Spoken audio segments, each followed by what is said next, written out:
అల్లూరు సీతారామరాజు జిల్లా కొయ్యూరు మండలంలో వెలగలపాలెం పంచాయతీ కిత్తాబు గ్రామానికి సరైన రహదారి లేకపోవడంతో గెమ్మెలి సోనియా అనే మహిళ ఆసుపత్రికి తీసుకువెళ్తుండగా మార్గమధ్యంలో మృత్యువాత పడిందని ఉప సర్పంచ్ వెంకటేశ్వర్లు తెలిపారు. గ్రామానికి సరైన రహదారి ఉన్నట్లయితే ఇలాంటి మరణాలు సంభవించేవా అని ప్రశ్నించారు. 2023 సంవత్సరంలో 3 చిన్నపిల్లలు చనిపోయిన వార్త తెలియగానే జిల్లా కలెక్టర్ కూడా తమ గ్రామానికి వచ్చారని, రోడ్డు పరిస్థితి కళ్లారా చూశారని ఆయన అన్నారు.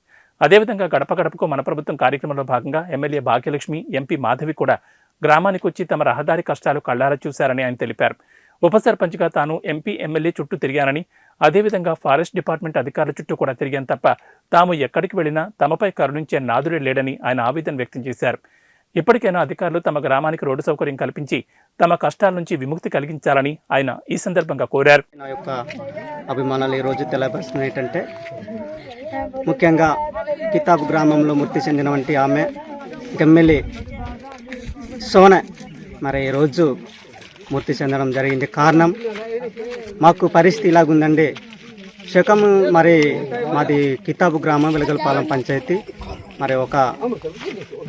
మరి కితాబు గ్రామం నుంచి నేను మాట్లాడుతున్నా ఏంటంటే, కొద్దిగా ఇది చాలా చెప్పలేని పరిస్థితి అండి. సగం త్రోవలు తీసుకెళ్ళి మరి ఆమె మృతి చెందడం జరిగింది. మరి మాకు ఫారెస్ట్ డిపార్ట్మెంట్ కానివ్వండి, జిల్లా స్థాయి నుంచి కానివ్వండి, మాకు లెటర్స్ ఫారెస్ట్ ద్వారా క్లియరెన్స్ మేము ఇస్తాము చేయించకుండా అనేసి చెప్పినా కూడా మాకు ఎటువంటి స్పందన అందించలేదు. చేస్తామని అంటున్నారు కానీ మాట్లాడే తప్ప మాకు ఏమీ కూడా కనిపించలేదని మేము మండిపడుతున్నాం గ్రామస్తులంతా. ఇదిగో ఇప్పుడు ఎలక్షన్ కోడ్ పడుతూ ఉంది. ఎవరైనా ఓటు వేసి మేము ఇది చేస్తాము, రోడ్డు చేస్తాము, ఇల్లు ఇస్తాము, అనేకమైన ప్రభుత్వ పరంగా ఇచ్చినవంటి ఇస్తామనేసి చెప్తా ఉన్నారు. కానీ ఇప్పటిదాకా ఏమీ కూడా లేదు. మనకి పట్టింపు చేసే వరకు ఎమ్మెల్యే కానివ్వండి, ఎంపీ కానివ్వండి, ఇప్పుడు జగన్మోహన్ రెడ్డి గారు కూడా మనం గమనించాలండి. ఒకసారి ఈ విధంగా చూసినట్లయితే కితాబ్ గ్రామంలో ఇంత ఇబ్బంది, కొండ ప్రాంతంలో ఈ రోడ్డు సదుపాయం లేక ఇటువంటి ఇబ్బంది గురవుతుంది. రోడ్డు లేక చూడండి, ఇప్పుడు చూస్తున్నాం కలారా. ఇప్పుడు వచ్చారు, ప్రయాణికులు వచ్చారు, కాకపోతే రోడ్డు లేక ఇటువంటి పరిస్థితి. నడక ప్రయాణంలో దోలి మూటలు చనిపోవడం, చాలా మంది ఇదిగా మృతి చెందడం జరుగుతుంది. ముందు ఒకసారి మేము ఇచ్చినవంటి ఒక ఇచ్చాము, ఒకసారి పేపర్ ట్రీట్మెంట్ కంప్లైంట్ ఇచ్చాము. అది కూడా మాకు మరి స్పందన రాలేదు. ఇంతవరకు చేసినవంటి మరి ఈ దినాన ఈ మృతి చెందడం కారణం రోడ్డు లేని పరిస్థితి గురించి ఈ కారణం ఇలా జరిగిందండి. ఒకసారి దయచేసి ప్రభుత్వం నుంచి, లేకపోతే స్టేట్ గవర్నమెంట్ నుంచి, ఒకవేళ సెంట్రల్ గవర్నమెంట్ నుంచి ఒకసారి దయచేసి మాకు రోడ్డు ఈ విధంగా మాకు చేస్తే గ్రామానికి అన్ని విధాలుగా సదుపాయాలు ఉంటాయి. గ్రామానికి ఆయుష్ ఆరోగ్యం ఉంటుంది.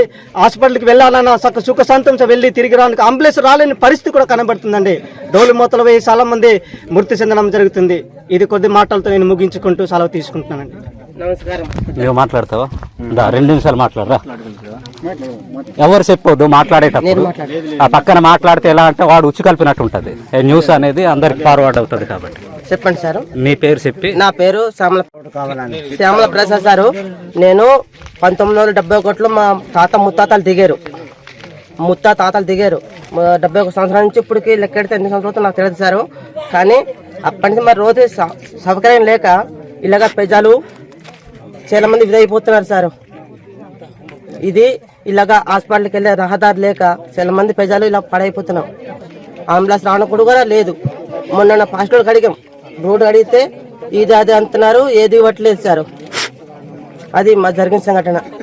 ఇప్పుడు మాకి రూటు కావాలి, ప్రజలు బాగుండాలి, గ్రామం బాగుండాలి. మాకు మంచి పనులు చేస్తే ఏ అయినా చక్కగా చూసుకుంటాం. అందరు పార్టీ పరంగా అంటాం. పార్టీ పరంగా అడిగితే పార్టీ పరం ఫీలింగ్ కాదు గురు. మాకు పార్టీ పరంగా నాకు ఫీలింగే లేదు. కానీ అందరికీ గవర్నమెంట్ అయితే చక్కగా సరిచూసుకుంటే చాలు మాకు.